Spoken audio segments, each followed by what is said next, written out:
Hello, my friends. I have another video tip for you today because this is very much my lived experience right now. So my last video, I was talking about the power of ritual, like a really easy ritual to get embodied before cooking.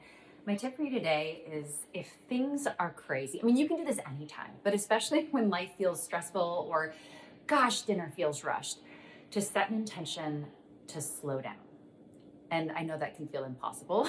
However, I found that ironically, when we do this, most often for me, it doesn't take any longer. The cooking process doesn't take any longer.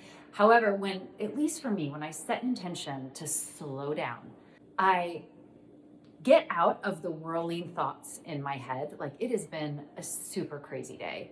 And I found myself gathering all this stuff to make this Italian sausage escarole soup. And I was going to carry that stress right over into the cooking process and kind of let my mind just take over. And then cooking becomes super stressful. When I set that intention to slow down, I drop into my body. I move more deliberately.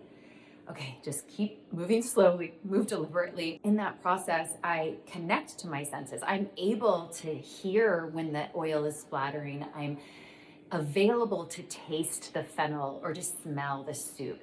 And in doing all of that, I connect to my intuition because the intuition doesn't reside in all of this stuff in the mind, it resides in the body. So maybe for this Italian sausage escarole soup, you can set an intention just to slow down and see what happens. Ironically, I want to just end by this. Not only does it make the cooking process more pleasurable because we're in that sensory deliciousness of the body, but we also become better cooks.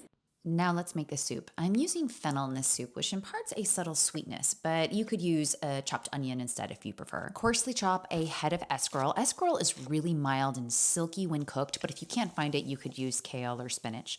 Saute the fennel and garlic, add Italian seasonings and chili flakes if you like, then add Italian chicken or pork sausage. You could go for spicy or mild. Once the sausage is cooked, start piling in the escarole bit by bit. It's going to look like a ton, but it will cook down. Add a can of white beans and a Parmesan rind. The Parmesan is going to give the broth so much flavor. Pour in the chicken broth, then simmer the soup for 10 minutes. I love to serve it with lots of freshly grated Parmesan cheese on top and some crusty bread or cornbread for dunking.